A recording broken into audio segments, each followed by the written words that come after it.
Hello and welcome to my documentary evaluation. Let's just start off with how I found it. Personally, it was I'd struggled quite a bit.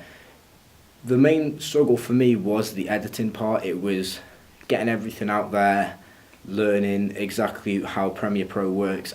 I know it's not the first time I've said this, and I should be more skilled in using Premiere Pro at this point, but I do struggle with it quite a lot, to the point where I will go onto YouTube and teach myself these certain tricks and ways to make your videos look better. For example, text and fading in and out of certain clips. First bit, to be honest, I think the worst bit was the most simplest part, which was finding a documentary which I would like to do it on.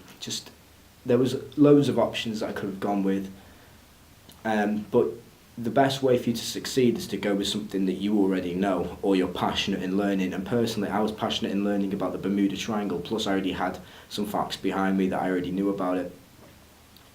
I think that was just sort of the main selling point for me for the Bermuda Triangle, is the fact I knew things about it already, and it really did help me out. Things that I could improve on personally is just the editing aspect of it. Not so much the filming. The filming went okay. I had all my resources next to me. I had a laptop with the script on. I had my phone with certain information on that I needed to see. I had the screen and the screen behind me, and that was everything that I needed, as well as a tripod and a camera to record. I kept well and true to my crew list and equipment list, as the crew list mainly consisted of just me and my friend Cameron, who helped me set up everything, helped me set up the tripod, as it was one of my first times setting one up. He took photos with me behind the scenes so that there was evidence of me doing work.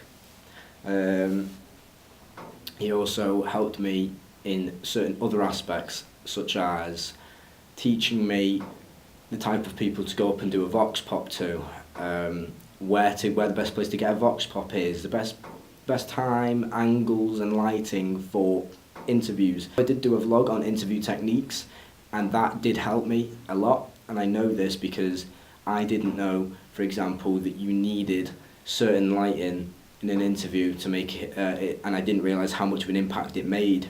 So I did do one interview with one person and realised how bad the lighting was after recording, and then I decided to change up the lighting with another person, and that interview went much better, much smoother, and it looked better as well. The bits I really did succeed on and really did go way above my weight on was the fact with the filming, actually.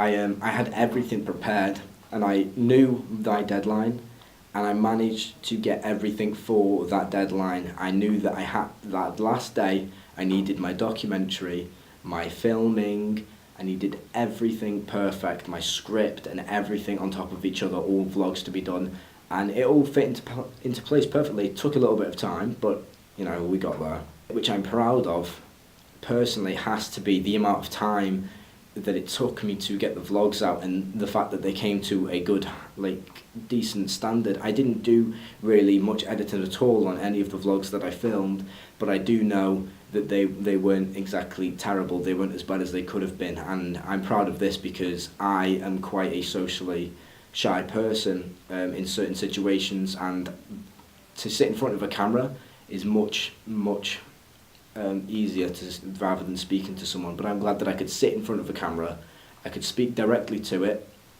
speak to the viewer and anyone watching the documentary and anyone who's actually interested in the Bermuda Triangle. The documentary, in the end, I decided to go with the name The Bermuda Depths, and I thought this was fitting because the Bermuda Triangle is it's deep, obviously. It's home to some of the world's deepest trenches, as I've learned during my research. The logo, to do with Julie's work, it really did go well. It was a very minimalistic logo. It was just a triangle with water behind it, as well as water behind the title, which was the Bermuda Depths, and then there was a small amount of information scattered around the poster. It's quite a short documentary.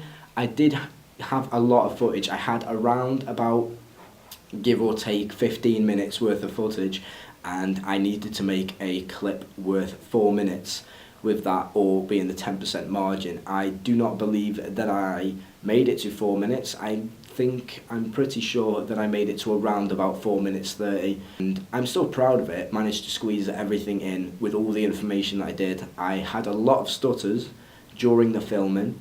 For example, I had Rich walk in on me by accident. I had another 2 students walk in on me by accident, but it's really goes to show where it tests your editing aspect, because if you can film it, have a few mess ups, and then edit it so those mess ups just go away, you can sort of prove, you've got the skills needed to just do basic editing at least, and that is a really good accomplishment personally. It makes you feel much better about it all. Did struggle at first picking the documentary.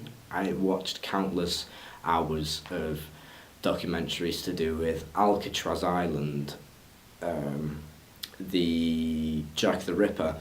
I was originally going to do the Alcatraz Island, but 2 days before I decided to do the Alcatraz Island, there was a slight hiccup, and that would mess up my whole script that I was preparing. That one of the people in Alcatraz had been found alive and was willing. There's a whole story behind it. I'm not going to go into detail, but that would change up the whole script just from that one minor detail. And it really goes to show how one thing can destroy everything, or make everything amazing.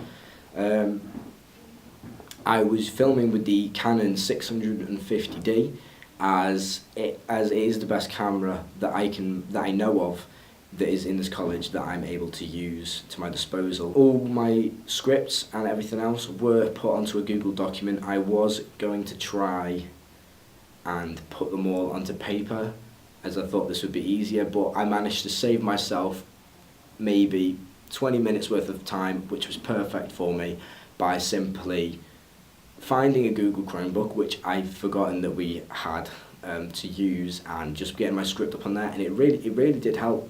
I think one thing that I do need to improve on in the documentary when filming is I noticed that I got to the end of a slide and realised I didn't put anything else after that slide, and it didn't really follow on from my point, so I had to go back to the original slide, which was the Atlantis one. It really did mess it up a small bit, but I did edit it, so it's not really noticeable at all, unless you've got a very keen eye, and then you'll be able to pick it out. Overall, with the whole unit, I am proud of it. I did work hard. I did slack at certain points. For example, today I have messed up quite a bit, but I've managed to redeem myself, I hope, and I think I have anyway. But overall, I am very, very proud of the way the documentary turned out. I had a good team with me. I had amazing classmates teaching me everything I need to know. If I had a question, I would go to them or my tutor at the time, or my lecturer. And I just learned so much. From being in this course over this just one and 2 units, it really has put a perspective on, I can make something out of myself in the creative media section. And it really does make me proud.